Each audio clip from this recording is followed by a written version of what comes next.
ჩემს გამომწერებს იმ მაყურებლებს, რომლებიც შემოგვერდებიან, ან მოგვიანებით უყურებენ ჩვენს ვიდეო ჩართვას. მე დავით ნემსაძე ვარ.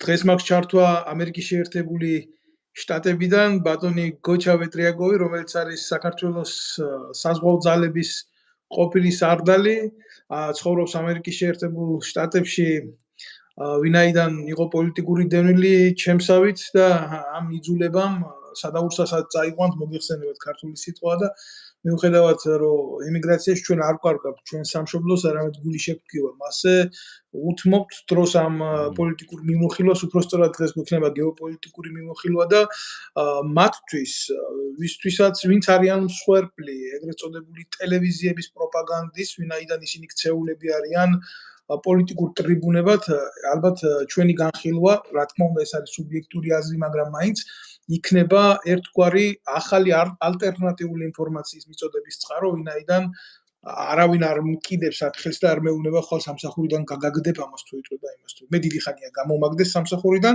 მათ შორის ქვეყნიდანაც, მაგრამ სიმართლის ლაპარაკს ვერ შევეშ. შეიძლება ერთგვარი სასჯელის არის ეს, მაგრამ რაც არის არის. მოგესალმებით ბატონო გოჩა. მოგესალმებით ბატონო დავით, მივესალმები თქვენს მაყურებელს, თქვენს მსმენელს, მივესალმები მთელ საქართველოს და ყველა იმ ადამიანს, ვისაც საქართველოსის გული შესტკივა.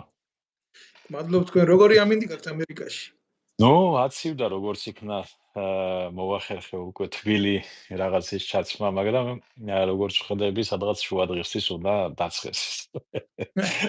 აქ უდაბნო სამინდი არის, დილით 5-6 გრადუსი, შუა დღეზე 20-25 გრადუსი ალბათ. გისურვებთ წარმატებებს ბატონო გოჩა, დაუბრუნდეთ მოვლენებს, თქვენ მოგეხსენებათ ძალიან დიდი გადატვირთვის პირას დგას, გადატვირთვის, ნუ როგორ, ძალიან დიდი რისკის პირას დგას მთელი მსოფლიო.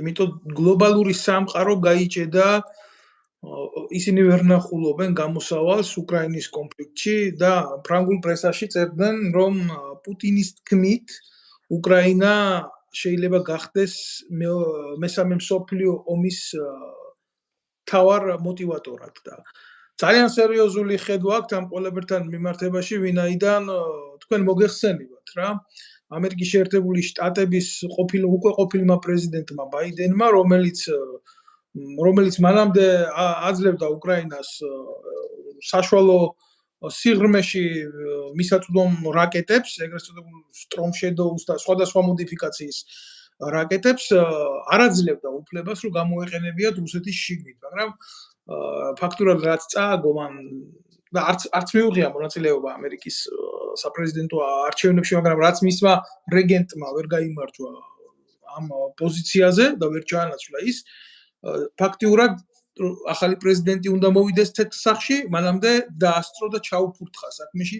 მე ასე ვიტყოდი, ამას ჩემი ხედვა ესეთია და მისცა უკრაინას ძალიან მე ვიტყოდი პროვოკაციულად გამოეყენებია ეს რაკეტები. საპასუხოდ ამას მოყვა რუსეთის ფედერაციიდან ეგრეთ წოდებული რუბეჟის გამოყენება, რომელიც არის ნოვაციური ახლოს შორის ბალისტიკური რაკეტა, ეგრეთ წოდებული მატარებელი ატომური შეიარაღების, მაგრამ უკუბინოთ, რა თქმა უნდა, მოხდა ამის გასროლა რამოდენიმე 1000 კილომეტრიდან და ევროპამ და ევროპული წამყვანი ქვეყნების სახელმწიფოებმა, მათ შორის გერმანიამ პირველი შეცვალა რიტორიკა რუსეთთან მიმართებაში, უკვე მას არ აქვს სურვილი, რომ გადასცეს მისი ტაურუსის ტიპის რაკეტები უკრაინას, ასევე ის ლაპარაკობს, რომ გამოდის მოტივატორად, რომ ნატოსა და რუსეთს შორის უკვე კონფლიქტი.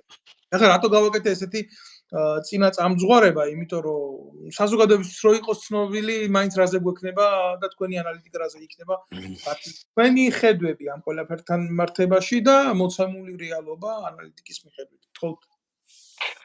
დიდი მადლობა დავით, ესე იგი საკმაოდ ვრცელი საკითხი არის, თანაც ისეთი, რომელშიც ცდილობს გაერკვეს მსოფლიო წამყვანი ინსტიტუტები. და ჩვენ თქვა ზედაპირულად შეგვიძლია გამოვთქვათ ჩვენი სუბიექტური აზრი. ნუ რაც შეეხება ბაიდენის, მოდი დავიწყოთ იქიდან ბაიდენი მიდის და პრეზიდენტი ბაიდენი მიდის და პრეზიდენტ ტრამპს დაუტოვა ძალიან დიდი პრობლემა, ასე ვთქვათ, ხო? ისევე როგორც მანამდე პრეზიდენტმა ტრამპმა გააკეთა ბაიდენის მიმართულებით. ბევრმა არ იცის, რომ მაგალითად პრეზიდენტმა ტრამპმა ავღანეთიდან გამოიყვანა ჯარები დატოვა 2000 კაცი, მერე ავღანეთის ხელისუფლების გვერდითაულით დაელაპარაკა ტალიბებს და მოაწერა შეთანხმებას ხელი საიდუმლოდ ავღანეთის პრეზიდენტის გვერდითაულით, ასე ვთქვათ. ნუ, მთავრობის გვერდითაულით მაშინ.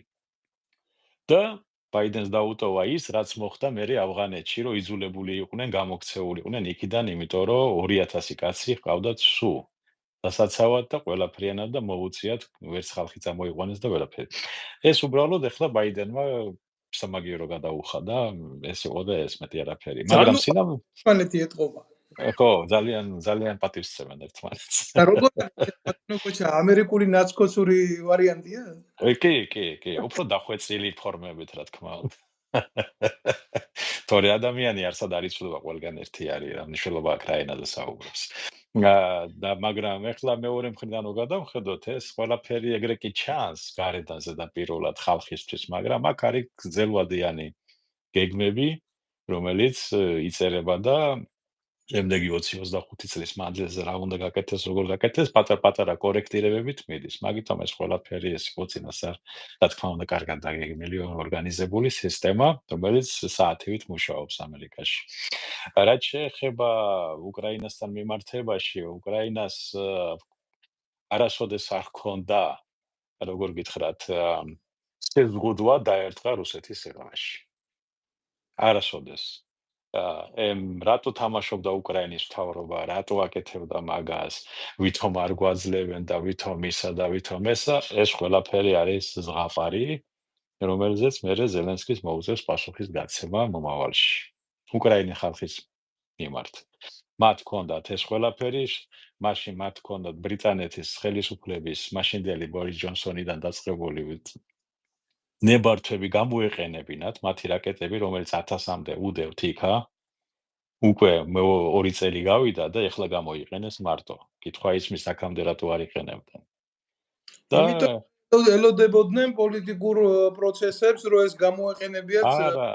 არავითარ შემთხვევაში. ადა ქვეყანა არის ომში, გაქვს იარაღი იყენებ, მორჩა. აი თქვენი აზრით რატო გამოიყენეს ეხლა და რატო არ იყენებდნენ, იმიტომ რომ ისინი უყურებდნენ გლობალურ პოლიტიკას. რომ დაეძაბა განწყობები უკრაინასთან მიმართებაში, მხოლოდ კი, ბატონო დავით, მაგრამ 3 წელი უკვე მიდის ეს ომი. 3 წელი გავიდა ფაქტიურად და ეხლა ჩვენ როგორც მე 3 წელი მთავრდება უკვე, ხო? რაც არ უნდა იყოს, მათ ჰქონდათ ამის უფლება გამოიყენებინა. არავინ არავის შეუზღუდია, რატო არ იყენებდნენ? რატო ეს კითხვები ისევე როგორც როდესაც გაფრთხილებულები იყვნენ, რომ ჩაეკეტათ ხერსონის მიმართულება და ისინი იმათ პირიქით განაღმეს და გახსნეს და შემოუშვეს რუსის ჯარები და კიდევ ბევრი რაღაცეები ეს უკრაინის მომავალ ხელისუფლებას და პარლამენტს მოუწევს გამოძიება. მათ უნდა ჩაატარონ და ისინი მოსთხოვენ პასუხს საკუთარ მთავრობას თუ რატო იყო იგნორირებული რეკომენდაციები, თხოვნები, მითითებები, რატო იყო კორუფცია, რამდენი ჯერ კიდე დაფიქსირებული რაც არის ყველა ლაპარაკობს 36 მილიარდი გრივნი მოიპარეს, ანუ სადღაც მილიარდი დოლარი სადღაც მოპარული აქვს, უბრალოდ გატანილი ქვეყნიდან.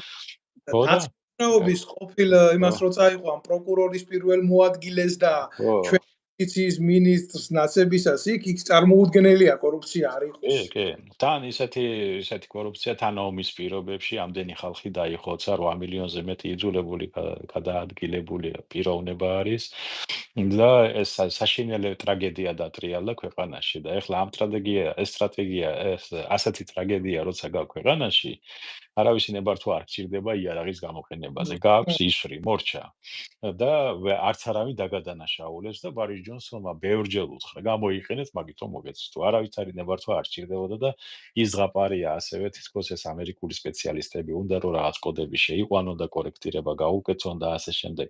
ყველა სპეციალისტი ადგილზე ხა უკრაინელებს გაცილებით არანაკლებად მოსადებულები.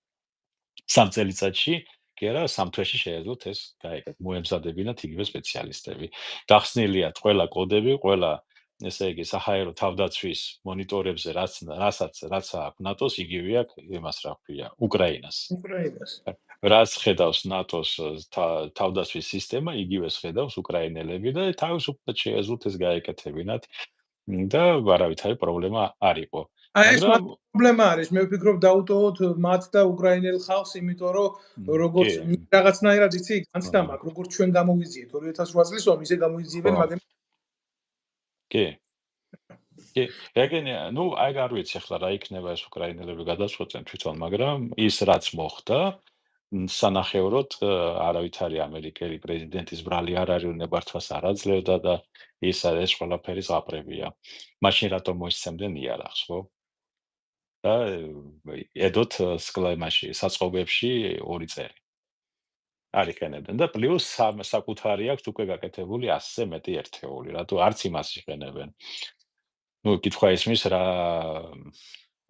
სელოდებოდნენ. მე მშვიდობაში მოახმაროთ იმ საწყობებში იქ უბრალოდ ო, ესეთი საპასუხო რეაქცია ამას მოყვა საკმაოდ რადიკალური. მაგი არაეფექტური იყო გეტყვით რატო რომ ეხლა ბევრს გონია ეხლა პროპაგანდა მუშაობს ისე რომ ეს არის რაღაც ნოუ-ჰაუ, არავითარი ნოუ-ჰაუ ეგ არის ძველი რაკეტა. უბრალოდ ერთი ნაბიჯი მოაძრეს მაგას და უბრალოდ დასჩა 2-3000 კილომეტრზე დაფრინავს, მეტი არა. და რაც არ უნდა იყოს ახლა მაგი კი საშიშია როცა ბირთვული ქობინი აქვს, მაგრამ რუსების და ჯერ კიდე საბჭოთა კავშირის დროს რატო იყო შეთანხმება ამერიკასთან მაგი იარაღის აკრძალვასთან დაკავშირებით ან გამოშვებასთან ან გარკვეულ რაოდენობაზე. მაგენი საბჭოთა კავშირს ჰქონდა პრობლემა. ამერიკას პერშენგები რო ეყენა ევროპაში, ისინი იგივე დანიშნულების იყო და ყოველთვის ჩამორჩებოდა, იგივე როგორც ტომოგავკები. თავისი პარამეტრებით, ყველაფრით. იმას მხოლოდ ერთეულები აქვს ბატონო დავით. რუსეთს რა გააჩნია სულ 2-3 ერთეული ეგ არის. სერიულ გამოშვებაში ეგ არც ქონიათ.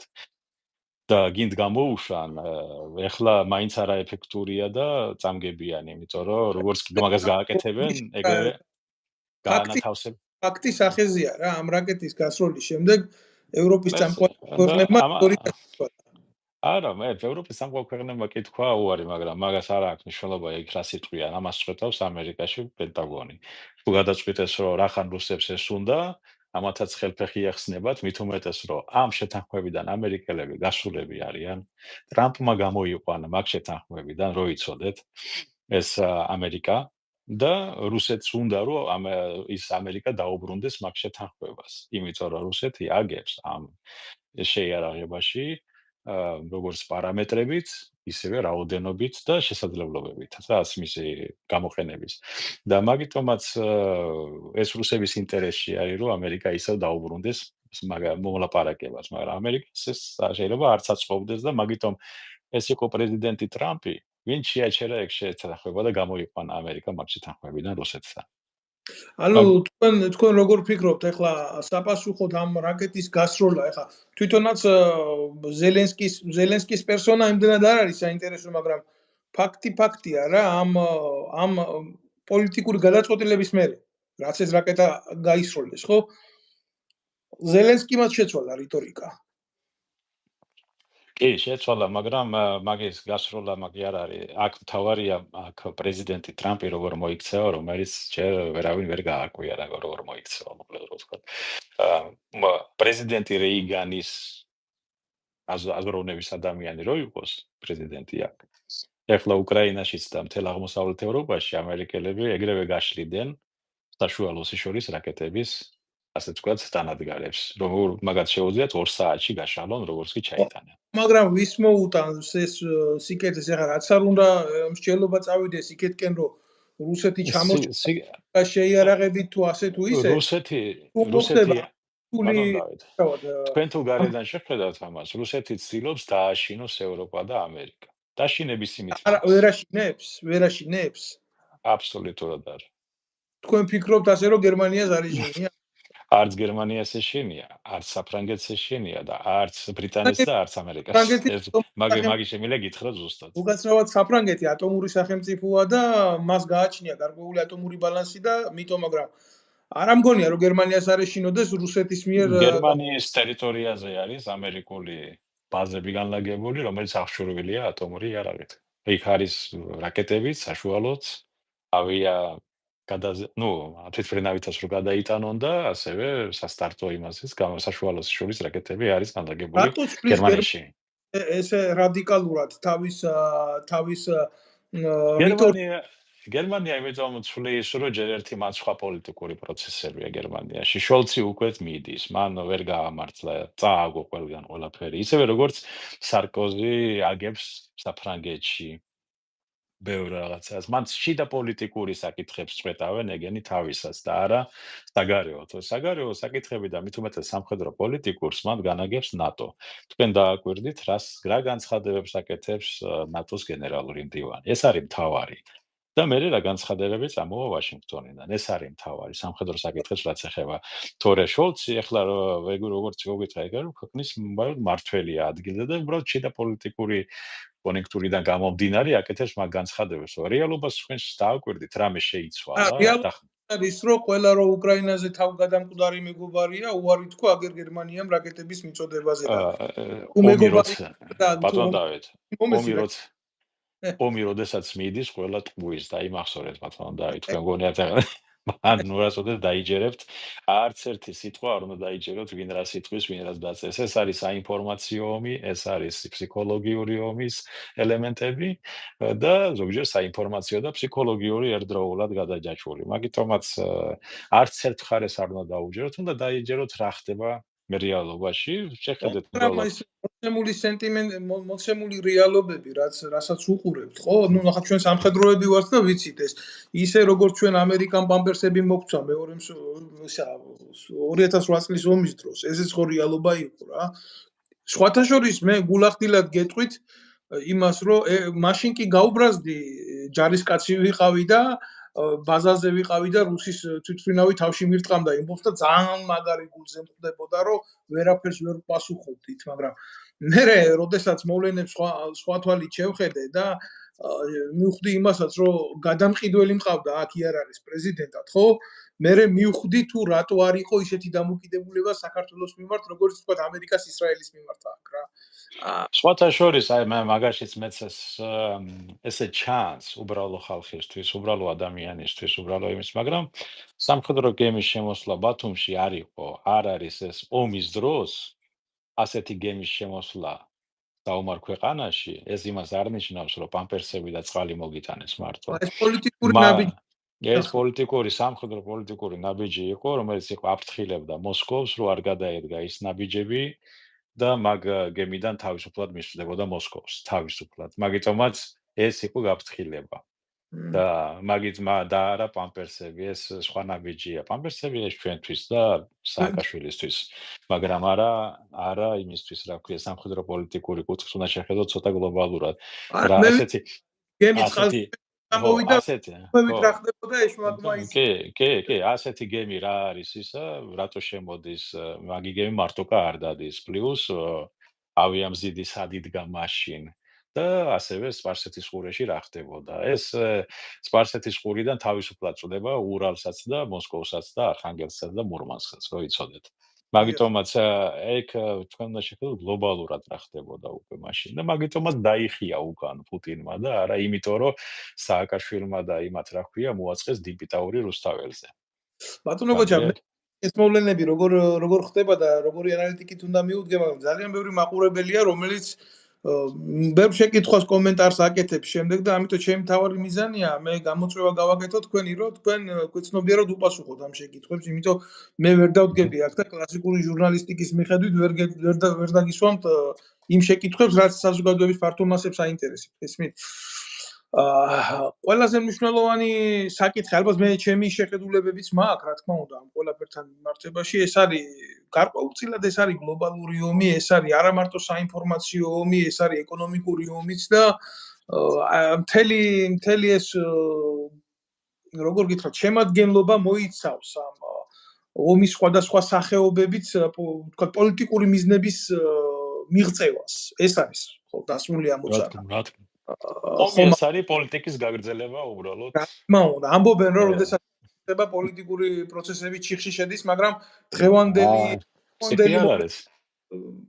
სწორედ მაშინ კეთდება პოლიტიკა, როდესაც რა თქმა უნდა, ესეა. ასე იყო საუკუნეების მანძილზე სამწუხაროდ ადამიანი ვერ განვითარდა იმ დონეზე, რომ რაღაც კომპრომისი. არა და პოლიტიკა არის კომპრომისების ხელოვნება. და არა ისა, რომ მე ვარ მართალი და უნდა თქვენ მოკლათ. ეგრე არ არის. მართლა აგერ შეხედეთ ახლა როგორც არ უნდა იყოს ახლა მაგალითად ამერიკა ავიღოთ მაგალითად, ხო? დემოკრატების საფინანსო ინსტიტუტები რაც აქვს, ესენი არიან ეს საფინანსო ინსტიტუტები, რომელიც მთელ მსოფლიოში, ასე ვთქვათ, წვეტავენ ეკონომიკურ საკითხებს, მაგრამ ამათ თავში აზრადაც არ მოსვლიათ, რომ ტრამპი უნდა დაეჭირათ და და ნახეთ, დაჭერაზე ხონდა საქმე, ხო? ამდენი საქმე აქვს აღძრული, მაგრამ არ გააკეთეს, რატო? იმიტომ კომპრომისები ასევე ხალხის ინტერესებს თუნდაც ეს იყოს ნაკლები, უნდა გაითვალისწინო, ხო? და მაგიტომაც ეს შვენიერი მაგალითი არის, როგორ მოქმედებს პოლიტიკური ორგანიზაციები, უკვე, ასე ვთქვათ, გამოცდილი და გამოცვლილები. რომელი ნაკლები ბატონო გოჩა, ის კაცი ამერიკის პრეზიდენტი გახდა მაგ და ფაქტია, ეხლა ვიღაცა შეიძლება ინფორმაციულად ებრძოდა და პრორუსსაც კი უძახოდა და მე არა, პრორუსია ტრამპი ნამდვილად არ არის, თუ დააკვირდებით, რაც გაუკეთა მან რუსეთს, მისი პრეზიდენტობის დროს. აუკრძალა დახურა ჩრდილოეთის ნაკადი ერთი. უკრაინელებს მიაწოდა ეს ჯაველინები და რა ვიცი, სხვა იარაღი კიდე, რომელიც არ არის აფიშირებული. მე მეორე კიდე. გვარამიას რო კითხო და სააკაშვილს. ტრამპი ყველა რუსი პრეზიდენტი. ხო, საქართველოს მიმართებაში პრეზიდენტი ტრამპი იყო, რომელმაც გამოსცა კანონი, ვინც აღიარებს აფხაზეთსა და სამხრეთ ოსეთის რესპუბლიკებს, როგორც დამოუკიდებელ სახელმწიფოებად. ეგრევე უწესებს სანქციებს ამერიკის შეერთებული შტატები. და ფინანსური დახმარება უწყდებათ. ეს ტრამპი იყო. ეს ბევრს დაავიწყდა. ახლა კიდე ერთი შეკითხვა და ყველაზე მნიშვნელოვანი რა. მე მაინც ვფიქრობ, რომ რაც ხდება ეს ეგრეთ წოდებული თამაში რაკეტებით, ხო, ასე და არ გინდა რაც გინდა ის უწოდი ამას, ხო? გარკვეულწილ დაძაბულობის ელფერს მატებს მსოფლიო გეოპოლიტიკურ თამაშებს და ნაცვლად იმისა, რომ გამოსავლის პოლიტიკა იქნას ნანახი ჩვენ ქვეყანაში ვამბობ უკვე საქართველოში ესენი აგრძელებენ იდიოტიზმის თამაშს, საერთოდ დასრულებულია საქართველოში ოპოზიცია, როგორც ასეთი, მისი კლასიკური გაგებით, რომ არსებობს ხელისუფლება, არსებობს ოპოზიცია, ოპოზიციის ფუნქციები, ხელისუფლების ძირითადი პოსტულატები, ხელისუფლება გავწიოთ ამ ეტაპზე, მოდით ოპოზიცია თავისი კლასიკური იდეით მკვდარია საქართველოში, იმიტომ რომ ფაქტიურად ვერანაირ დონეზე ვერცერთ სოციალურ კლასში ვერ ნახეს მხარდაჭერა. ვერ ნახეს ურთიერთ ვერ გამონახეს ენა სალაპარაკოს დეზორიენტირებულები, დახარბებული პარლამენტში შესვლაზე, მაგრამ ტაბუდადებულ სკამზე იქ ვერავინ ვერ ბედავს შესვლას. აი ამასთან მიმართებაში, რა თქმა უნდა, თქვენი შეხედულება გეტყვით ბატონო დავით, მაგასთან ადრევეც გქონდა ეგ, ჯერ კიდე 2019 წელს ვცდილობა რომ რაღაცა გავუკეთებინა ჩვენ ყოფილ სამხედროებს, ყოფილ თანამშრომლებს, პატრიოტ ადამიანებს, როდესაც გული შეგტკივა, არა, იმიტომ რომ ჩვენ გვინდა იმ რა ქვია, ხალხი ვძარცვოთ. ეხლა მანდ პრობლემა რაში არის? აი მე მითხარით ბატონო დავით, რატო დახარჯავთ თქვენ მილიონებს საარჩევნო კომპანიაში? რომ 5000 ლარიანი ხელფასი გქონდეთ? მანდ სხვის ინტერესებს ითვალისწინებენ. ყველა მხარე სამწუხაროდ საქართველოში ვერანაირი პარტია ვერ ჩამოყალიბდა და სახელმწიფო მმართველობა და დამოუკიდებლად რაც კანონიერი ხელისუფლების ჩამოგდებიდან, როგორც ეს ზვიადგამსახურდია, და იმის მერე ხელისუფლება გადადის მემკვიდრეობით. სხვადასხვა სახის ფორმებით და ასე ვთქვათ, პოლიტიკური დიპიტაურით, ასე ვთქვათ. ნეოფეოდალი. იმიტომ რომ ვერ ჩამოყალიბდა საქართველოში კლასიკური გაგებით პოლიტიკური პარტიები. იყო, თავიდან იყო. 90-იანი წლების დასაწყისში პრეზიდენტ გამსახურდია რო იყო, მაშინ ჩამოყალიბდა თქვათ ეს იყო, არის სხვადასხვა პარტიები იყო, იქ მრგვალი მაგიდაც იყო, იქ გიაჭანტურიაც იყო, იქ იყო მართლა კოლორიტები, ასე ვთქვათ, მაშინდელი ძალიან ინტელექტუალური დონის ადამიანები, რომელიც ნელ-ნელა აყალიბებდნენ, არ იყო ახლა იდეალური. თქმა უნდა. აყალიბებდნენ, მაგრამ ვერ მოესწრო, იმიტომ რომ გამსახურდია დაამხეს, გამოაგდეს პრეკანონიერი ხელისუფლება და წამოვიდა ხუნტა და ხუნტას რა უნდა, როცა უკანონოდ მოდის ხელისუფლებაში ხუნტა ადამიანები, ისინი აგრძელებენ მთელი მათი მოქმედებები არის უკანონობა. და იქიდან დაწყებული რო ავიღოთ რეალობაში იურიდიულად, არც ერთი ჩვენ კანონიერი ხელისუფლება არ ყოლია.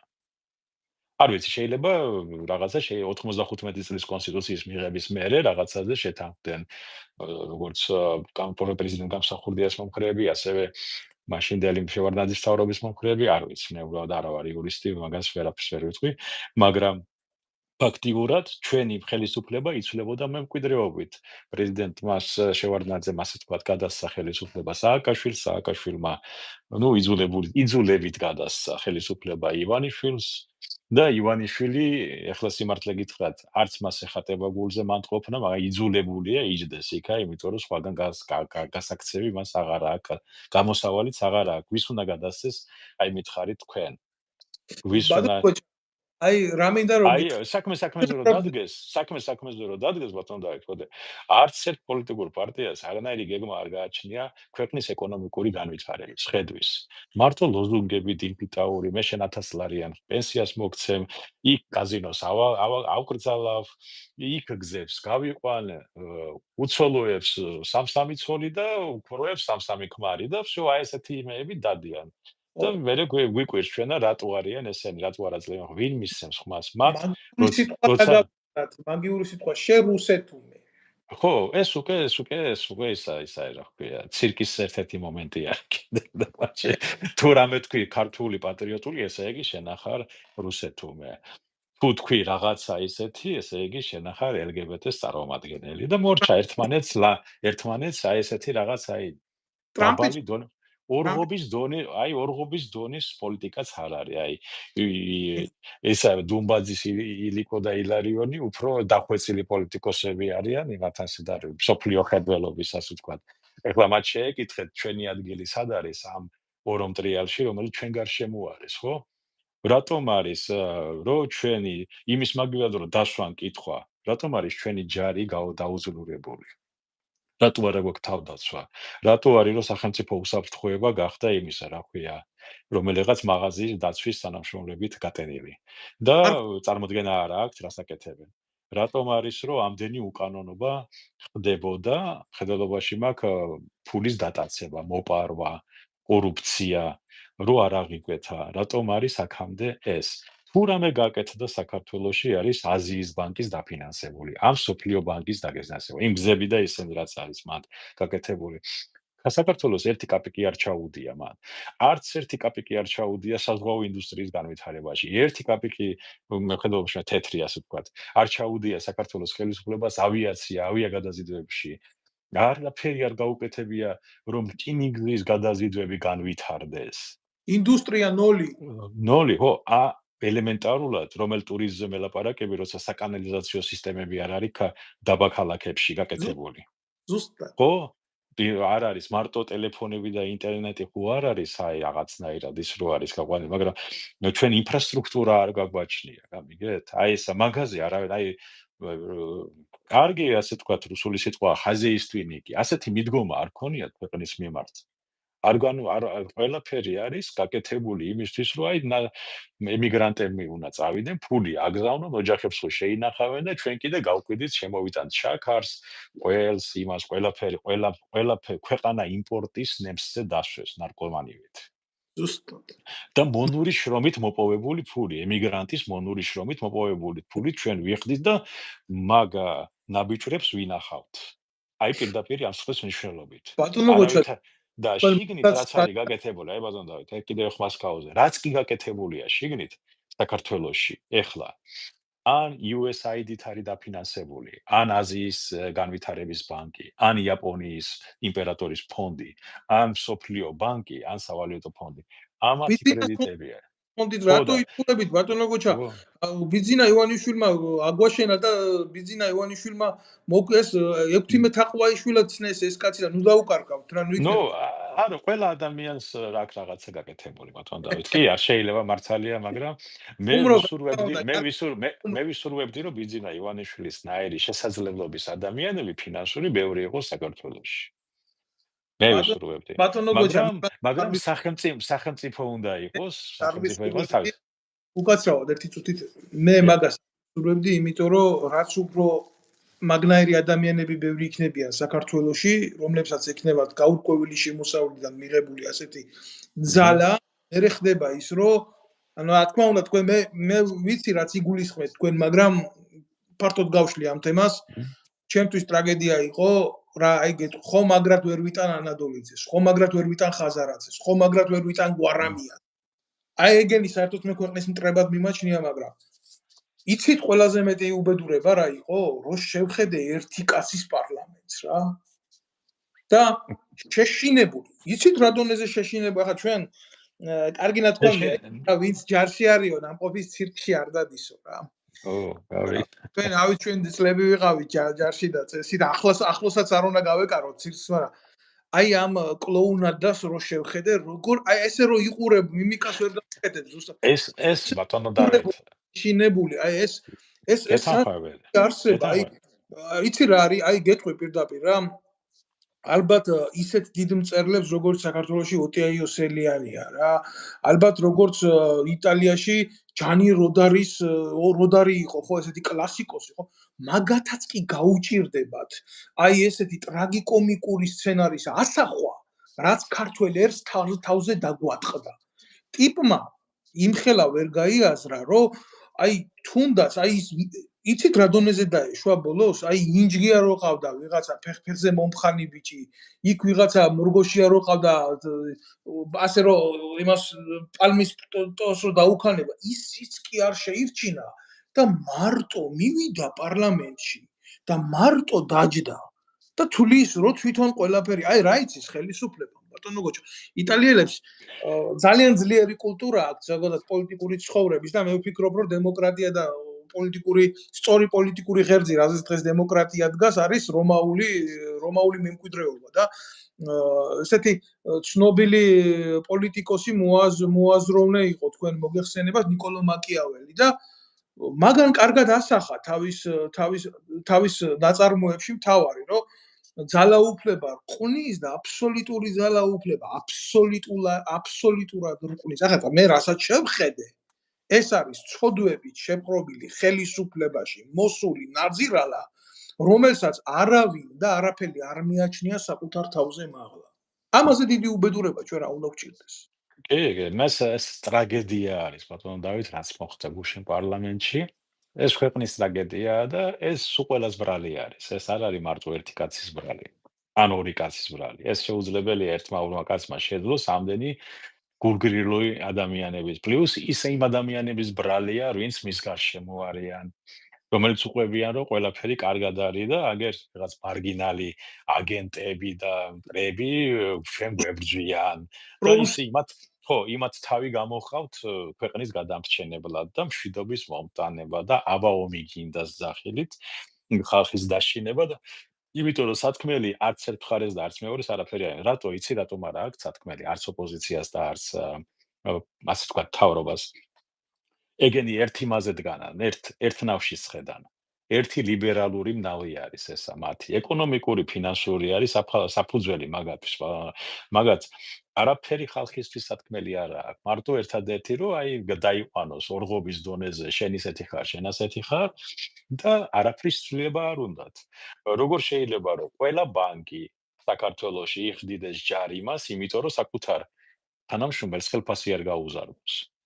კონკრეტულად და უფრო დეტალურად რო ისაუბროთ ამაზე. კი, ესე იგი, მოგებას რომ ნახავს ბანკი და თანამშრომელს აქვს 600-700 ლარი გინდა 1500 ლარამდე მაქსიმუმ, იმას მილიარდი აქვს მოგება, მინიმუმ ხელფასი რაღაც პროპორციულად უნდა გაუზარდოს ქვეყანაში არსებული მდგომარეობიდან გამომდინარე. შეუძლება, მაგრამ იხდიან ჯარიმას 6 მილიონ ლარს თუ საქართველოს ცენტრალური, რა ქვია, ბიუჯეტის სასარგებლოდ, რომ ხელფასები არ გაუზარდოს საკუთარ თანამშრომელს.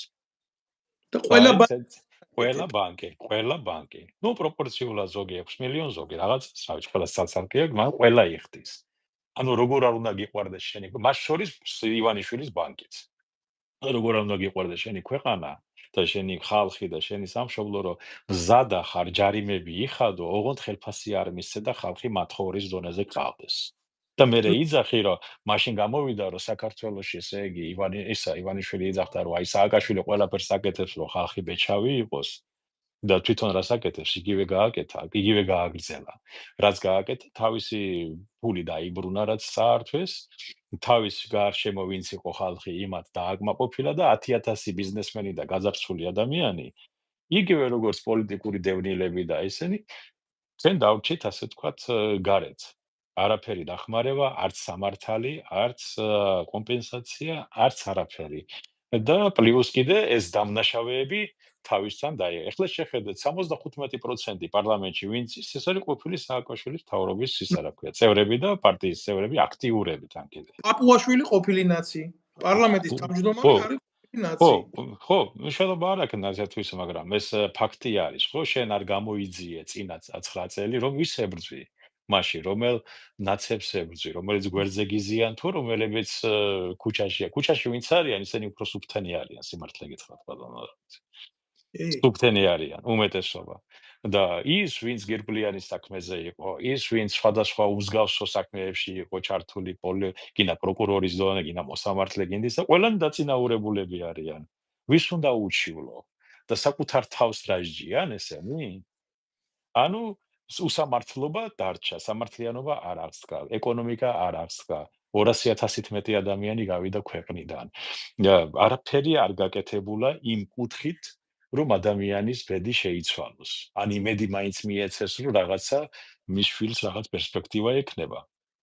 არც ეგ გაკეთებულა. მარტო ლანძღვა გინება, აი 12 წელი როგორ შეიძლება ერთი და იგივე ილაპარაკო. იმან ეს დაიჭირა, იმან ეს გააუპატიურა, იმან ეს უქნა, იმან ეს აქნა. კი ბატონო, მაგრამ შენ რას აკეთებ? შენ რას აკეთებ, რომ უკეთესად იყოს ქვეყანა?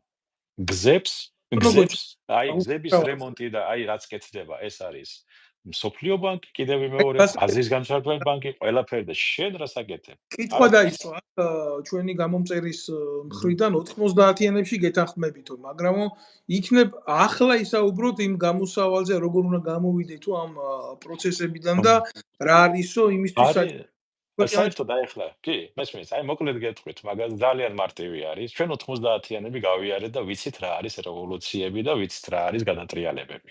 გადატრიალებაც ვიცით რა არის.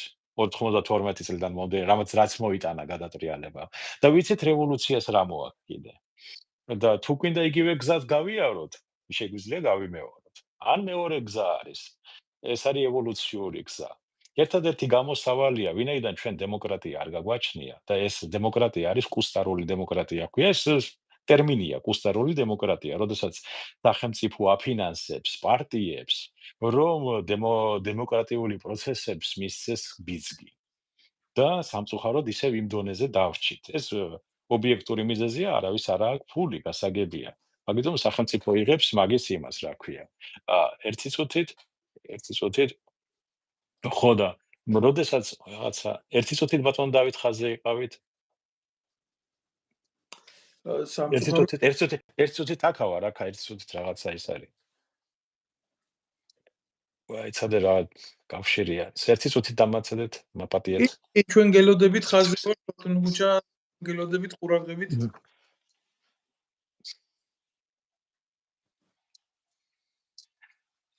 ოკეი. აგერ ხლა როგორ არის? ხო, მაპატიეთ. მაგიტომ ჩვენ ერთადერთი გზა გამოსავალი აქ არის ადამიანები, რომლებიც არიან ჩართულები ამა თუ იმ საქმეში, პოლიტიკურ საქმიანობაში, ოპოზიციაში გინდა თუ იქა, უნდა შევიდნენ პარლამენტში და პარლამენტში გააგრძელონ. ევოლუციური გზა არის გამოსავალი ჩვენი, ბატონო დავით. კი ბატონო, წავაჭერეთ თავი ივანიშვილს, ვინ უნდა მოვიდეს? წავაჭერით თავი ოპოზიციას, ითევეს დარჩება. ანუ ჩვენ რაც გვაქვს, იმასთან უნდა ვიმუშაოთ. გარაში რა ინსტრუმენტებიც გააქვს, იმ ინსტრუმენტებით აკეთებ მანქანას, ხო? არ გარბიხარ იმაში მაღაზიაში და არ იღებ კრედიტებს, რომ კიდევ სხვა ახალი ინსტრუმენტი აიღო. იმიტომ რომ რაც გააქვს, იმას იყენებ. მაგიტომაც ჩვენ შემთხვევაში ჩვენ რაც გვაქვს, იმასთან უნდა ვიმუშაოთ და დაიხვეწოს და უფრო მეტი ადამიანი უნდა ჩაერთოს პოლიტიკურ საქმეში. სხვა გზა არ არის. მაშინ კი ბატონო დავამხოთ და რევოლუცია მოვაწყოთ. დავიჭიროთ, დავხრიტოთ ყველანი და დავიკმაყოფილოთ, გული მოვიფხანოთ, ხო? ან რევოლუცია გავაკეთოთ, ან სამხედრო გადატრიალება მოვახსოვოთ. არც ერთი არის გამოსავალი, არც მეორე. ევოლუციური განვითარება ერთადერთი გზა არის, ბატონო დავით. სხვა გზა არ არის. თან კიდევ უნდა დაუკვირდეთ, რომ ჩვენ გარშემო ომი არის. გაქანებული ომი არის, ეკონომიკური, ფინანსური, გინდა სამხედრო კონფლიქტები გვინდა, ჩვენ უნდა გავითვალისწინოთ რა ხდება. წარმოიდგინეთ გემი მიდის ზღვაში, გარშემო მეკობრეები დარბიან, ეძებენ ვინც საგლიჯონ რამე და შენ კიდე გაურკვეველი გაქვს, ვინ იქნება კაპიტანი და ვინ ბოცმანი და ვინ მატორისტი და ასე შემდეგ. ვერ გაგიკვევია. გამიგეთ, იმ გემს რა მოუვა? დაეპატრონებიან მეკობრეები, მორჩა. და რომ მეკობრეები არ დაეპატრონონ, მან უნდა გულწრფელად უნდა დაგისვათ ერთი შეკითხვა, ხა ივანიშვილის გასაგებია პარლამენტში საძაგლობა იყო, ამას ყველას დავეთანხმები, მაგრამ იქ თუ გვარამია დაждდება, უკეთესი გახდება იქაურობა ბატონო. არა, მაგრამ რაც გაქეგარი, უკეთესი არ გახდება. არავითარ შემთხვევაში უკეთესი არ გახდება, მაგრამ ევოლუციური გზა ამერიკა სანამ მოვიდა, მაგალითად ამერიკაში ხო არის დემოკრატიის შუქურა, მსოფლიოსი. ქალებმა ხმის მიცემის უფლება ვირჯინიაში მიიღეს მხოლოდ 60-იან წლებში. შავკანიანებთან ერთად. ყველაფერს თავისი დრო აქვს, ყველაფერს თავისი პროცესი აქვს. ერთ დღეში ქვეყანა არ შენდება, ბატონო დავით. ეს ჩვენთვის არის ეს მთელი ცხოვრება, მაგრამ ქვეყნისთვის ეს 3 წუთია, 3 წამია. მე მესმის, მაგრამ ჩემი გადმოსახედიდან უნდა გაძლიერდეს სამოქალაქო ინსტიტუტები რა. მე მაგალითად გულახდილად გეტყვით რა ნეხვიც არ უნდა იჯდეს საქართველოს მთავრობაში. ამას ექნება ნაკლები მნიშვნელობა, თუ ერი იქნება თვითონ ერთიანი, ძლიერი, შეძლებს კონსოლიდაციას და იძულებას ხელისუფლების იცხოვროს ისე და აკეთოს ისე, არა როგორც მას უნდა, არამედ როგორც ხალხს უნდა რა.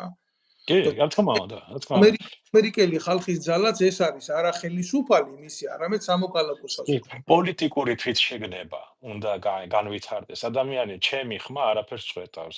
ჩემი ისა არაფერს აი ნიჰილიზმი უნდა ამოვაგდოთ. საკუთარ თავში პირველ რიგში რა ყველა რაღაცას წვეტავს, ყველა რაღაცა შეუძლია. შენ სახელმწიფოებრიობად უნდა იაზროვნო, ყველა ადამიანმა უნდა იაზროვნოს. ერთი ადამიანი კი არა სტალინი და დავით აღმაშენებელი ერთად რო ადგეს, ეგრე ვერაფერს ვერ შეცვლის, გამიგეთ?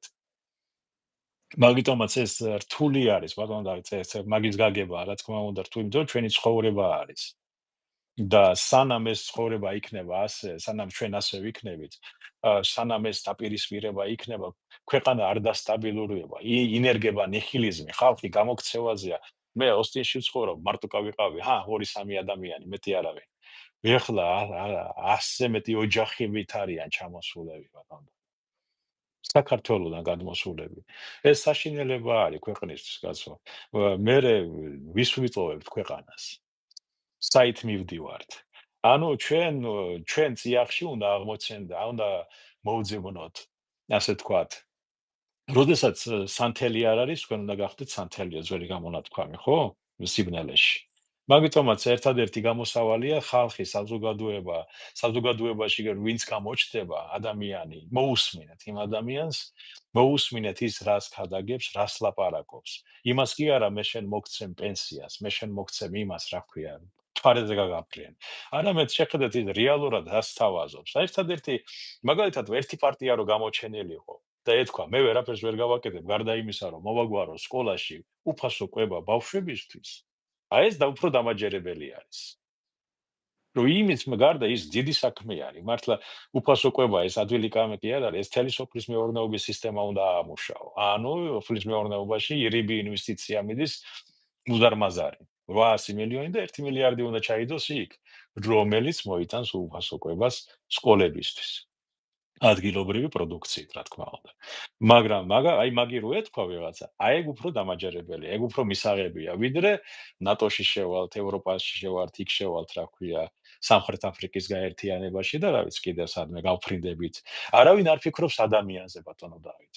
რამდენი ადამიანია საქართველოში, აი ავამყოფები გინდა, მოხუცები გინდა, ელემენტარულად უპატრონოები რომლებიც უამრავი ბავშვები რამდენია უპატრონო ქუჩებში.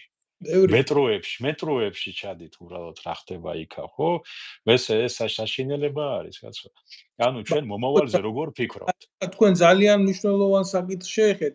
ეგ ფაქტიურად ჩვენი ქვეყანა დგას ჰუმანიტარული კატასტროფის წინაშე. აი თუნდაც რატო, იცით? აი მაგალითად რამდენი ავადმყოფი ადამიანი. დავანებოთ იმ შიერ ბავშვებს თავი და გაეროს მონაცემებს, რომელიც ადრე 300 ბავშვი კვდებოდა წელიწადში შიმშილით, ახლა უკვე 800 დაწერეს. მე მჯერა ამ ციფრის, მაგრამ აი ძალიან მყარ მოცემულობა შევეხები საფრანგეთში სერიოზული ნაკადი იყო საქართველოსდან ავადმყოფი ადამიანების და ამ მოტივით გაიზარდა თავშესაფრის მოთხოვნა. ამიტომ საფრანგეთის ხელისუფლებამ გამოყო სპეციალური ჯგუფი, რომელიც შეისწავლიდა საქართველოს სამედიცინო სფეროს და ესე იგი მოამზადეს ეს დასკვნა დადეს და შოკირებული დარჩნენ აქ ჩვენი სისტემით პირდაპირ დაწერეს, რომ ეს არ არის სახელმწიფო სისტემა, ეს არის კომერციული ბიზნესი და გამოავლინეს კონკრეტული ფაქტები და პრობლემები, რასთან მიმართებაში ზუსტად გეტყვით. დიაგნოზის დასმასთან მიმართებაში და აქედან გამომდინარე არასწორი დიაგნოზით მკურნალობის შედეგად დაზარალებული ბავშვების, ბატონო გოჩა, აი კიბო არ ქონდა ბავშვს. დაუდგინეს კიბო, უმკურნალეს კიბოს მიმართულებით, დაყროვდა ბავშვი, გახდა ყრუმუნჯი. მშობლებმა შეიტანეს სარჩელი სასამართლოში და აღმოჩნდა ამ კლინიკის დირექტორი ქართული ოცნების პარტიის დეპუტატის ცოლი და ამიტომ გამოატანიეს მერე სარჩელი უკან და ეს ყველაფერი ფრანგულ დასკვნაში ასახულია. ამან გამოიწვია მერე სამართლებრივი კაზუსი. და გაიშალა ეს პრობლემა ყველა მიმართულებით. ეს ბატონო დავით, ეს მარტო მედიცინა არ არის. ახლა მე რა შორს წავიდე, ახლა დედაჩემი დაიღუპა, იმიტომ რომ არასწორი დიაგნოზი იყო თავიდან დასმული. და მე რო აღმოვაჩინეთ რა იყო, უკვე გვიანი იყო. მე გეუბნებით ეს მაშინ, მაგრამ ეს ასე არის, ეს ასე იყო, ყველა მიმართულებით ეს ასეა. ძარცვა მიდის ხალხის ბატონო დავით. ესე იგი, ეს არის სამედიცინო მიმართულებით. ბიზნესია სამედიცინო საქართველოში. ბიზნესი გახადეს, აი ფულის ამოღების ის, აბა ადამიანი კვდება და რამე გაყიდის ფინანს და ფულს გადაიხდის. ანუ ფულზე არის გადასული კლინიკების და ფარმაცევტული კომპანიების ხელმძღვანელები. მაგას სხვანაირად ვერ და როგორ შეიძლება 300%-ით ძვირი იღირდეს შემოტანილი, ესა რა ქვია, წამალი საქართველოში. როგორ შეიძლება თურქეთში იმ ხელა გადასახადების მქონე ქვეყანაში წამალი იაფი შეიძლება იყოს ჩვენთან შედარებით? და ნულოვანი დონაცია სახელმწიფოს მხრიდან ნულოვანი დონაცია, ესე იგი მისი მოქალაქის ჯანმრთელობის საქმეში გაწეული. რა თქმა უნდა. მე ნებისმიერი მიმართულება, იგივე სოფლის მეურნეობა აიღეთ, კაცო. როგორ შეიძლება ხახვი იყოს იმპორტირებული, რა ხახვის მოყვანა არ შეგვიძლია? თუ კარტოფილის მოყვანა არ შეგვიძლია საკმარისი, თუ რა ვიცი, ყველა მიმართულებით არის ჩავარდნა. ბატონო დავით, იმიტომ რომ ჩავარდნა ეკონომიკაში. აი რატო არ ვაწყობს მაგალითად ოპოზიციას საუბარი? ან მთავრობას საუბარი აქტუალურ საკითხებზე. იმიტომ არ აწყობს, რომ ერთიც და მეორეც იმპორტზე სხედან. ერთიც და მეორე სათამაშო ბიზნესიდან იღებენ ფულებს.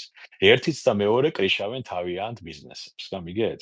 და იმათ ურჩევნიათ საჯაროდ, აი შე რუსეთო, აი შეუნიათო, აი შე ასეთი გინდა, აბა მომიგინდა ერთმანეთის ძახილი, იმის მაგივრად რომ ისაუბრონ აქტუალურ თემაზე. სოციალური საკითხების როგორ გადაწყვიტონ, როგორ შეაჩერონ ემიგრაცია, როგორ შეაჩერონ ეს უკანონო მიგრაცია საქართველოში.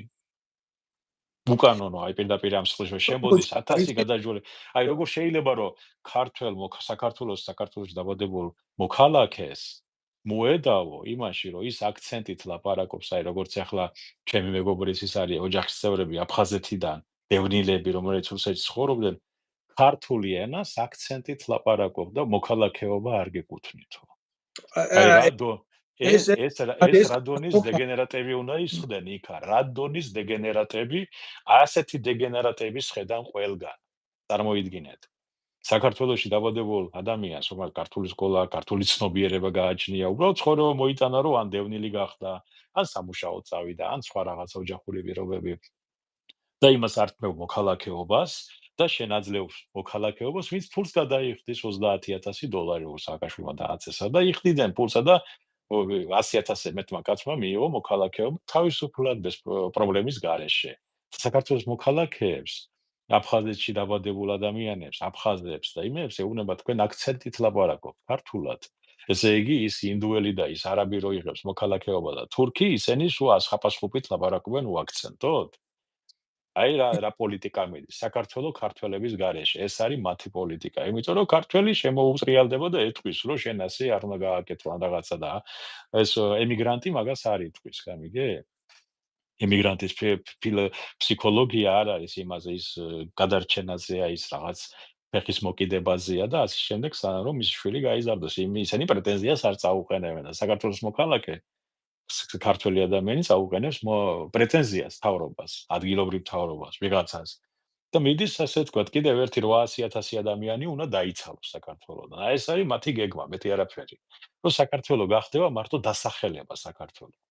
და საქართველოში იქნება იგივე რაოდენობის ხალხი, როგორც ეხლა ლონდონში არის, მაგალითად, 30%-ია ინგლისელი სულ ლონდონში. 70% არის ჩამოსული ემიგრანტი. პაკისტანელი, ირანელი, თურქი ხო და ეს არის ლიბერალიზაციის ერთ-ერთი მიმართულება, გლობალიზაცია არ არის, ეს არის ეს არის ლიბერტალიანური მიდგომა ეკონომიკაში, ლიბერტალიანური მიდგომა პოლიტიკაში, ლიბერტალიანური მიდგომა ურთიერთობაშიც. აი როგორ შეიძლება ახლა რაღაც არის გარკვეული ზომები ჩვენ კავკასიაში ვცხოვრობ და ის არ უნდა გადავღლახოთ ის საზღვრები, წითელი ხაზები, რა ჩვენ ადათ-წესებს და ასე ტრადიციებს დაარღვევს. და რომელსაც ვერ გაუგებს ჩვენი მეზობლები, უახლოესი მეზობლები, გინდა ჩეჩენი, გინდა სომეხი, გინდა აზერბაიჯანელი, ხო? ჩვენ უნდა გავითვალისწინოთ, სად ცხოვრობთ. ხო, მაგრამ გულახდილად გეტყვით, მე ზოგადად ისეთი მიდგომის, რომ აი ეს ნაციონალისტური მიდგომის წინააღმდეგი ვარ, ამაზე ჩემი შეხედულება მაქვს და იმიტომ, მაგრამ რა არის, იცით, თუ სახელმწიფოს აშენებ, ძლიერ სახელმწიფოს აშენებ, იქ ვერ დადგები და ვერ გაუზომავ ვერავის ფეხის თხემის იმას რა ქვია, აი ამით ემთხვევა თუ გენეტიკურად ქართველია თუ არა. პირველ რიგში ძლიერ სახელმწიფოებს აქვს თავისი დოქტრინა იმისთვის, თუ როგორ ეძებენ ისინი მოქალაქეებს და როგორ უშვებენ ისინი შიდაგულში რა კატეგორიის ადამიანებს ცნობიერებითაც უნდა იყვნენ იმ სახელმწიფოზე და იმ საზოგადოებაზე მორგებული. საქართველოს ჩვენ უფრო დიდი პრობლემები გვაქვს. არა თუ ვინმეს აქცენტზე მიდავებაზეა საკითხი, არამედ არიან საქართველოს მოქალაქეები, რომლებმაც ქართული ენა არ იციან. საქართველოს ხელისუფლება არ ასრულებს თავის პირდაპირ მოვალეობას უზრუნველყოს საქართველოს ეთნიკურად განსხვავებულ კუთხეებში ქართული ენის პოპულარიზაცია და მიზანმიმართულად ჯგუფებია ჩამოყალიბებული, რომელიც ებრძვის საქართველოში ქართულ ენას. აი უკა დავასრულებ, ებრძვის მეგრული ენის სიყვარულის მოტივით. ამაში ცდილობენ ჩართონ სვანური ენის სიყვარულის მოტივით და გაყონ საქართველო იქ ლაზები არიან, იქ ესენი არიან, იქ სვანები არიან და ეს ყველაფერი იმართება ძალიან ცნობილი გეგმით, რამაც დაგვაკარგია ჩვენ აფხაზეთი, რამაც დაგვაკარგია ჩვენ სამაჩაბლო და ამ ის იდეის ავტორი არის ჩვენი მეზობელ რუსეთში. ყველამ კარგად იცის. ეს უბრალოდ რა არის, იცით? ის უწყება, რომელიც დღეს დაკომპლექტებულია კარფურის თანამშრომლებით, მე არ ვაყენებ არც ერთ კარფურის თანამშრომელს შეურაცხყოფას მომიტევოს თუ მან ასე გაიგო, მაგრამ ადამიანი, რომელიც მივიდა კარფურის მაღაზიაში საყარაულოდ, მისი ადგილი სახელმწიფო უშიშროებაში ასე მარტივად არ არის. მაგას თავისი წესები აქვს. და როდესაც აი ასეთი გლობალური უბედურება ჩვენ გვჭირს, ჩვენ განვიცდით სახელმწიფოებრივ გადატეხვას. როგორც შიგნით, ისე მსოფლიო პოლიტიკასთან მიმართებაში და აღმოჩენილი ვართ, როგორც იცი, ბოლოს და ბოლოს რა ბუნება ხვლიკია, ის იფერება, რომ გარესამყაროს რაღაცნაირად მიესადაგოს. ჩვენ ვართ, როგორც იცი, პიკასოს ნახატზე როა, იმაზე ყვითელზე შავი დატყეპებული რა, პირდაპირ ასე კონტრასტულად, აი ესე გამოვიღურებით ყველგან. კი, პირველ რიგში მართალია ბატონო დავით, ესე ქართული ენა პოპულარიზაცია კი არა, უნდა იყოს კანონის დონეზე აყვანილი, რომ ქართული ენა უნდა იყოს ყველგან. პატივი უნდა სცენ მაგალითად მე მარჯანიშვილზე რო გაივლის თურქულ და რუსულ და რა ვიცი რა ენაზე აღარ არის რესტორნები, კაფეები, მენიუები, ასე ვთქვათ, მენიუ რა ქვია, საჭმელის ჩამონათვალ, ხო, საკვებისა, ხო. ყველაფერი უნდა იყოს ქართულ ენაზე. გამიგეთ, ყველაფერი აბსოლუტურად. პატივი უნდა სცენ ქართულ ენას. ასევე უნდა შემოვიდეს პოლიტიკა. საქართველოს მოქალაქეობა თუ უნდათ, ყველა ახალი შემოსული მოქალაქე უნდა გადაიკეთოს გვარი ქართულ, როგორც ეს თურქეთში არის. იყოს ქართული წარმოშობის, ასე ვთქვათ, იყო რაღაცა, რა ვიცი, მე არ ვიცი ეს როგორ შეიძლება გაკეთდეს, მაგრამ თურქეთმა ეს გააკეთა.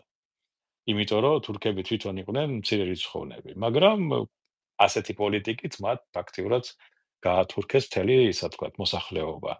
ჩვენც იგივე უნდა გავაკეთოს. ეს არის იმპერიული მიდგომა და ჩვენ ვართ პატარა იმპერია კავკასიაში. ორი მიდგომა არის ეს, ხო, წარმოშობას კი არ უკარგავ, არამედ საქართველოს მოქალაქეობა თუ უნდა ქონდეს ქართული გვარის მატარებელი ადამიანი, ხო?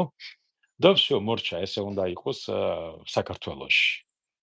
ეს ერთი, მეორე ენა უნდა იყოს ძალიან მაღალ დონეზე აყვანილი. ყველგან შენ თუ პატივს არცემ შენ ენას, სხვა როგორ უნდა წარმართო შენი ქვეყანა. ეხლა არიან პოლიტიკოსები, რომლებიც ტრაბახობენ, რომ საკუთარ შვილებს ქართულად არ ელაპარაკებიან სახლში. ან რუსულად, ან ინგლისურად, ან რაღაცა გერმანულად და ეს არის დანაშაული, ასე ვთქვათ, საკუთარი ბავშვების წინაშე პირველ რიგში. არ შეიძლება შენი ენა ასე არ გიყვარდეს. მით უმეტეს უძველესი ენა, უძველესი კულტურა და უძველესი ცივილიზაციის წარმომადგენელი, ერთ-ერთი უძველესი, როცა ეგვიპტე არსებობდა ძველი ცივილიზაცია, საქართველოც არსებობდა მაშინ. კი ბატონო. ენა იბერია, გენა კოლხეთი, ისტორია თქვენ ისტორიკოსებიდანებით უკეთესად იცით. და როგორ შეიძლება ამის იგნორირება? აქ ერთ კენჭს იპოვიან რაღაცას, აი მე ამერიკას ფაქტს გეუბნებთ, აქ იპოვიან რაღაცა ქვას. ვიღაცა გენერალმა ესპანელმა დააფურთხა და აი ეს ქვა არის რაღაც რელიკვია 200 წლის წინ კი არა 100 წლის წინ რაც იყო და всё აი ეძებენ, იმიტომ რომ ხალხი ეძებს თავის იდენტობა, თავის ისტორია, რომც არ იყოს რაღაცა მოიგონებენ რაღაცას, ჩვენ მოსაგონი არაფერი არ აქვს, ჩვენ ყველაფერი გვაქვს. გმირებიც აქვს, ისტორიაც აქვს, კულტურაც გვაქვს. ქრისტიანობა მაგალითად ევროპას მოუტანა კულტურა. მანამდე იყვნენ ხეზე ცხოვრობდნენ ისინი რა ქვია, ყველანი ფაქტობრივად ველურები იყვნენ. ველურები იყვნენ. ხო, საქართველოში ქრისტიანობას კულტურა არ მოუტანია, იმიტომ რომ ის უკვე არსებობდა აქ. გამიგეთ? გერმანული ტომები, ვანდალები. ხო.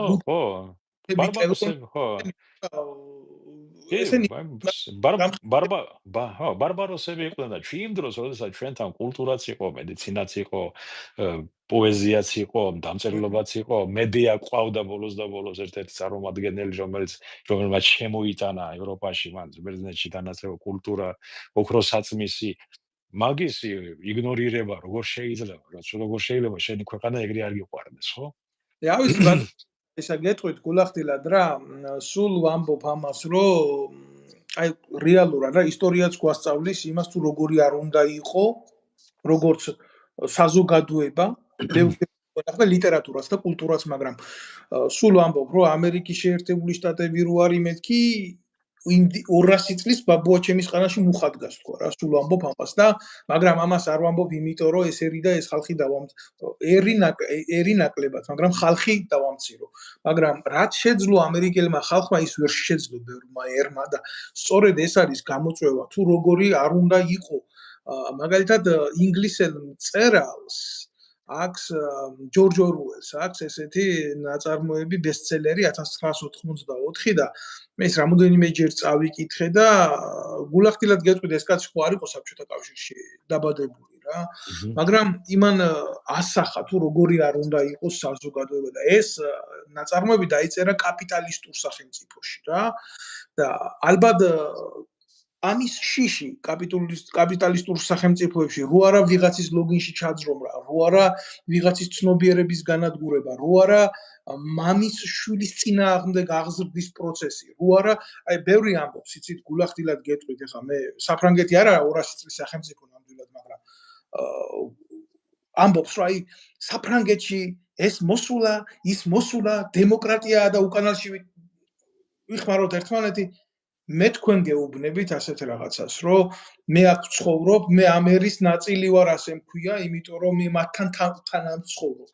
და უყურებ მათ კულტურას და მეგობრები მყავს ფრანგები და ყოველ შაბათ კვირას ეკლესიაში აუცილებლად როგორ მამა ვინ არის, დედა ვინ არის, მისვლა მოსვლა, გამოკითხვა, აღზრდის წესი, აქ არის საზოგადოება და აქ არის ოჯახები, რომლებიც ვულგარულად ვერ ჩაიწმენ. ეს ბურჟუაზიული ოჯახები კი არა, ოჯახები, რომლებიც ატარებენ პირად სიწმინდეს, გესმით და ჩვენ სხვაგვარი აღქმა გვაქვს დემოკრატიის და კულტურის. აი, ჩვენ გვჭირს როგორი რაღაცა, იცი, ბატონო გოჩა, რადგან მე შემოვედი თქვენთან ამ კუთხით ამ დიალოგში, ხო? რუსთაველს თავის ნაწარმოებში, უკრაინ ნაწარმოებში ერთხოს ტყავსანში აქ ასახული ესეთი მომენტი ავთანდილი, როდესაც შედის გულანშაროში. საძებრად და კაცი იქირავებს, რომ იმ ქვეყნის ამბავი გააგებიოს და ამ ქვეყანაში ვაჭრები ცხოვრობენო. ამათი საზრუნავი ის არისო, მარტო რაღაცა მოიგონ, რაღაცა წააგონ. და ქმარი იმ ფატმა ხათუნის მეძავის ასე მოიხსენიებ, რომელიც გაიცნობს ავთანდილს, პირველი წავდა ცოლსეტყვის ჩვენსო იმაშიო, რა ქვიაო, სახელმწიფოშიო და ქალაქშიო. ლამაზი კაცი მოვიდაო. აი დღეს ასეთი მთავრობა ყავს. ჩვენს ისტორიულად ძლიერ ერთს და ის რომ ჩვენ ხალხს არ გააჩნია კულტურული ცნობიერება, მომსპარია და დაკარგულია და შევნატრით სხვას, იქ რა ხდება ევროპაში, როგორ და ამერიკაში, როგორ ჩახტილია, მიგვიყვანა ამ მდგომარეობა. მე ბევრი ვიფიქრე ამას და მივედი ამ დასკვნას. გეთანხმები, დავით, ერთი ის არის, რომ ყველა ერშია ეს. მარტო საქართველო არ არის, ყველა ერში მოხდა ეს, განსაკუთრებით ძველ ერებში, ახლა აიღეთ არაბული ცივილიზაცია, აიღეთ სპარსული ცივილიზაცია, აიღეთ მანამდე სპარსეთის იმპერია რო იყო მაშინ და დარიოსი რო იყო და ესა იყო მთელი მსოფლიო ეგ იყო ფაქტიურად, მაგრამ სად არის ახლა ეგ? მაგრამ ეს აღმავლობა და დაღმავლობა ყველა ერთს ახასიათებს. თუმცა ბატონო გატიეთ, მე მეგობარი მყავს ირანელი სპარსი აქ და სხვათა შორის მათ ნაზიარებია ფრანგულ კულტურას, რა თქმა უნდა, ყველაფერი, მაგრამ ომარ ხაიამი რო უხსენე, ლამის ატირდა. ყველას მე ამითი რატო უსვამ ხას, იცი? აი იმ ლამაზმა შირაზელმა თუ განკურნა ჩემი დარდი, მზად ვარ მე მის ფეშკად მივსე სირია და სამარყანდი. გონდა ირანულად ვერ უთხარი, მაგრამ გადავეცი, ეს მიდევს ოთახში მარტო იქნი არა, ბელია ბევრი პოეტები, მარტო ეს სპარსელებს რაც პოეტები ხავდა. მამინდა იცით, მაინც ყველა ქვეყნის შვილს უფრო მეტად აქვს თავისი იდენტობა, გამჯდარი თუნდაც ირანელს საკუთარი სამშობლოს, რომელიც არის აქ, ვიდრე ქართველს. და ესა ჩვენი განათლების სამინისტროს ბრალი, ესა იმის ბრალი, იმ ცნობიერების ბრალი, რომელიც დაანგრიეს ჩვენ. რა თქმა უნდა, ეს პირველ რიგში ეს რაც არ უნდა იყოს, ბატონ დავით, ყველაფერი მიდის ეკონომიკასთან. ეკონომიკის სიძულვე მოიტანა ეს ყველაფერი, მაგრამ ჩვენი ბრალი არის, საზოგადოების ბრალია, ჩვენზე უფროსი საზოგადოების ბრალიც არის ეს კომუნისტური სისტემიდან გადმონაშთი ადამიანები, რომლებიც მაშინ მართლობაში მოხვდნენ. ყველანი არა, მაგრამ უმეტესობა გადართული იყო რა მოეპარა, რა წაიღო, სად ჩამოეწერა და ასე შემდეგ, თორე წარმოიდგინეთ, საქართველო გამოეყო საბჭოთა კავშირში. საქართველოში იყო მანქანათმშენებლობა, გემშენებლობა, სარხების წარმოება, ელექტრონიკის წარმოება, მეტალურგია, სამთო ისენი რა ქვია, მოპოვება გინდა, ქვანახშირი გინდა, გინდა მარგანეცი გინდა, ნავთობის მოპოვება, გაზის მოპოვება, ყველა ინდუსტრია იყო საქართველოში. რა გაუკეთეთ ამ ინდუსტრიას? თქვენ ვერ ნახავთ ასეთ პატარა ქვეყანას ნებისმიერ მსოფლიო წერტილში. ეხლა მარტო რომლებსაც ჰქონდეს ეს ყველაფერი ერთად და არ იყოს განვითარებული, მაგალითად კორეა ავიღოთ. მანქანათმშენებლობა და გემშენებლობა ერთდროულად, ან კიდე რაღაცა წარმოება, ისეთ სერიოზული მეტალურგია მძიმე ისა, ხო? ეს შეხედეთ, არც ერთ ქვეყანას არ აქვს. ჩვენ რო გამოვიყეთ, ჩვენ ეს სიმდიდრეები გქონდა, არა მარტო სიმდიდრეები, თვიდარი იყო თავის, რომ სპეციალისტები ყავდნენ, განათლებული ხალხი იყო, განათლებული ინჟინრები ყავდნენ. რა გააკეთეს? დაანგრიეს ყველაფერი, ხო? ამ აღთქმების გამო. კი, იყო 100 წლის წინ რაღაცა იყო. იმ რუსებთან, იმ თურქებთან, ისე, მაგრამ ჩვენ დღეს ვცხოვრობთ. ჩვენ შვილებს დღეს შეიათ. მაგაზე არავინ არ ფიქრობს. გამიგეთ? და ჩვენ ეს ყველაფერი დავანგრიეთ, ჩარხები ჩალის ფასად გავყიდეთ, ყველაფერი გავანადგურეთ, ეხლა ვზივართ და ვინ არის დამნაშავე. ვუყურებთ ერთმანეთს. ეს რო არის ანეკდოტი თათრივირების გამოფენაზე რა. აი ეგეთი მომენტი არის ახლა საქართველოში. ვინ არის დამნაშავე, ან სად არის ეს თათრივირია და ერთმანეთს ვუყურებთ, ხო? აი ეს არის სამწუხაროდ, იმიტომ რომ ჩვენ არ გვინდა ტვინის განძრევა, წიგნების საკითხვა და ის ვინც კითხულობს იმას არ აქვს არანაირი შანსი ამ ჭაობში, რომ გამოვიდეს და რაღაცა სიკეთე გააკეთოს. იმიტომ რომ ეს სისტემა შექმნა, თვითონ კონსტიტუცია არის დაწერილი ისეთნაირად და დაწერილი, რომ სახელმწიფო არ განვითარდეს ბატონ დავით. პრობლემა ჩვენი არის იწყება სადა? კონსტიტუციიდან. ასეთი კონსტიტუციით საქართველო ვერ განვითარდება. ასეთი კონსტიტუციით ჩვენ ნებისმიერ ომს წავაგებთ. ნებისმიერ იმასთან, ოცეულთან, მე არმიებთან, ოცეულთან წავაგებთ ომს.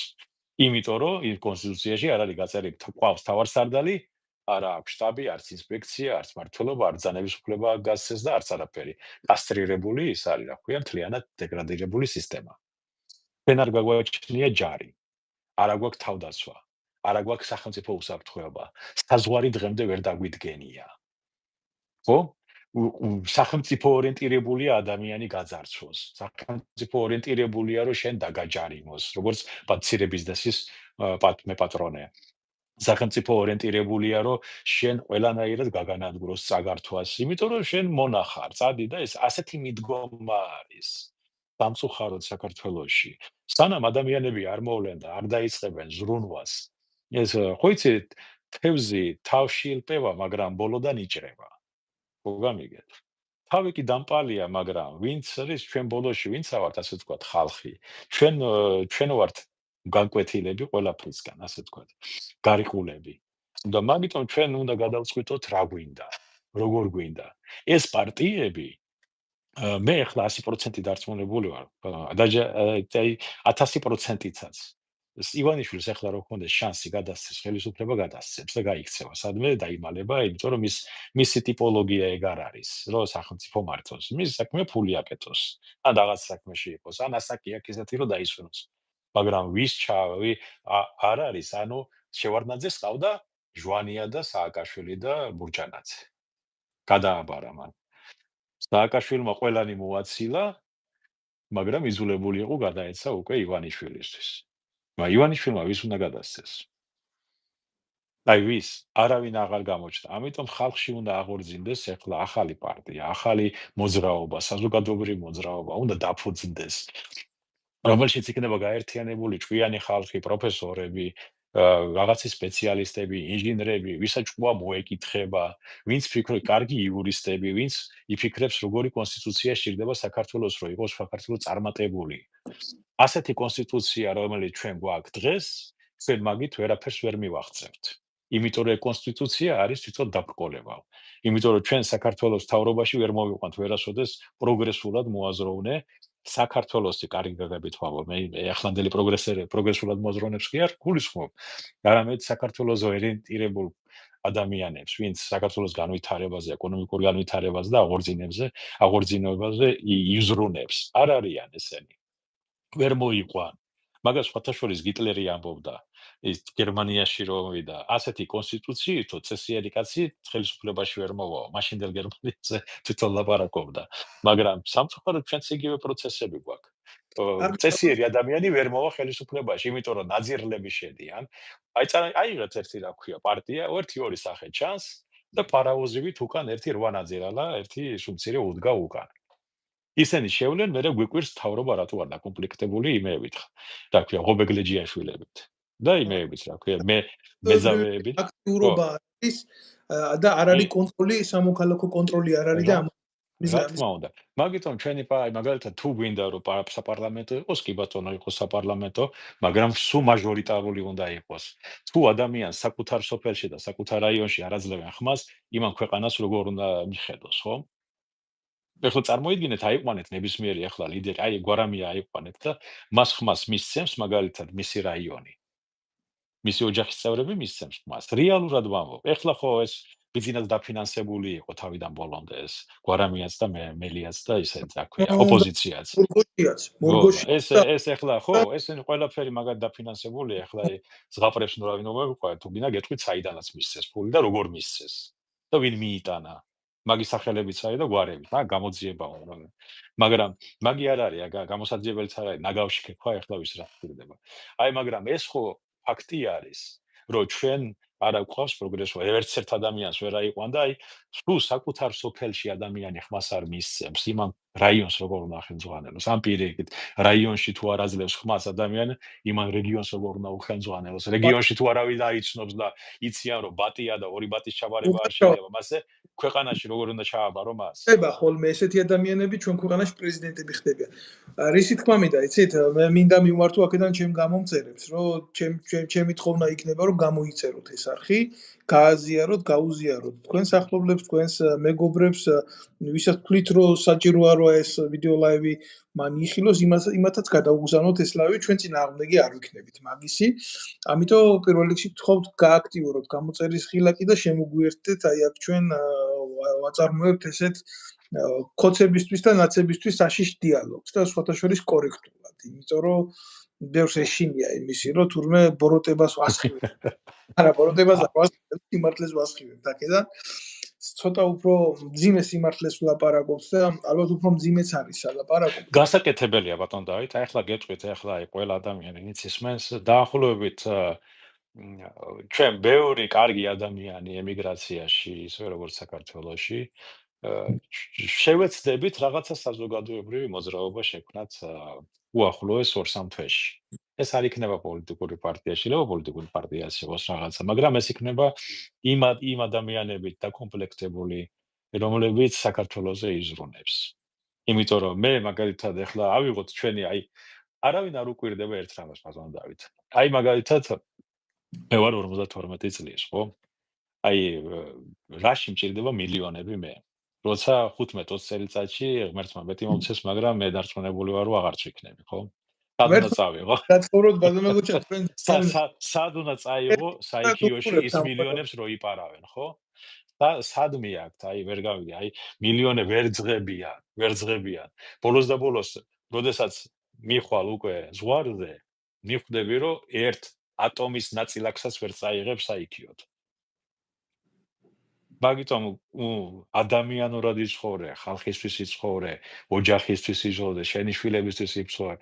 შენ ნახავ, რომ აი ღმერთმა ყველა კარგად დამყოფოს, მაგრამ ეხლა დღეს ვინც ბევრი ფული იშოვა, მათი შვილები იმათ ხოვრებენ. ეს იაპონური ანდაზაა. ეს ვინც ფულს აკეთებს და ვინც შრომობს და მისი შვილები უზრუნველყოფილები არიან, მათი შვილები მათ ხოვრობენ. ეს იაპონური გამოთქმაა.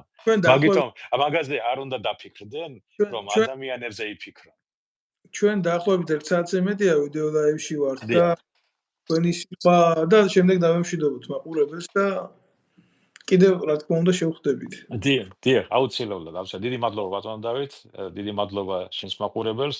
იმედი არ უნდა დაიკარგოს, ევოლუცია არის გზა და არა რევოლუცია და გადატრიალება. გამორიც ჩვენ გადატრიალებას გამოვცადეთ და ჩვენ რევოლუციას გამოვცადეთ და დღეს ვართ იქ, სადაც ვართ. ესე იგი არც ერთი მუშაობს და არც მეორე. და ჩვენ ის რესურსი არ გაგვაჩნია, რომ რევოლუციები და გადატრიალებების გზით ვიაროთ, იმიტომ რომ 3 მილიონიდან ახლა 2 მილიონი თუ არის საქართველოში, მაგაზეც მადლობა უნდა ვთქვათ უთხრათ ღმერთს. მადლობთ. მე მიმართავ კიდევ ერთხელ ჩემ გამომწერებს, ეს იყო ჩვეულებრივი დიალოგი ორი სამოქალაქო პირის, ორი ქვეყანაში შეყვარებული ადამიანის და სწორად აღნიშნა ბატონმა გოჩამ, ჩვენ შეიძლება, როდესაც რომ მოგვიწევს, ატომის ნაწილაკიც არ ვიყოთ და ხაი ამ სრულ აქ ნაცქვამი. კაცის წვალება მის ცხოვრებას აღმატებულა, ღმერთმა თავიდან ის სიკვდილით ავალდებულა, ნეტავი იმას, ვისაც ქვეყნა და რუცხორია, ნეტავი იმას, ვინც სულაც არ დაბადებულა. და მართლაც ასია ხანდახან ომარ ხაიამს აქ ნათქვამი, კარგად კიდევ ერთი სიტყვა, აი კარგად მახსოვს ბავშვობიდან მახსოვს, ხოლმე ზუსტად აღარ ვიცი როგორ იწყება, ესე იყო. რამდენიც არ უნდა იცხოვრო, გინდა 1, 10, 1000-იც კიდე, სულ ერთი ამ ქვეყნიდან უნდა წახვიდე. ამი ომარ ხაიამის სიტყვა. ჯობია რა, ჩემო კარგებო რა, სანამდე ცოცხალი ვართ ჩვენ, სანამდე ჩვენი ცნობიერი კოდი ჩვენმა მშობლებმა, ჩვენმა ღმერთმა მოგცა აზროვნება ქართული ენით, სადაც არ უნდა ვიყო, ჩვენ დავრჩეთ ქართველებად და ვაკეთოთ ქართულისა. გაიხარეთ, კი ბატონო, კი ბატონო. კი იხარეთ. ბატონო, კარგად ბრძანდებოდეთ, კარგად სასწაულო ბრძანდებოდეთ. იყო თქვენთან საუბარი. დიახ, დიახ.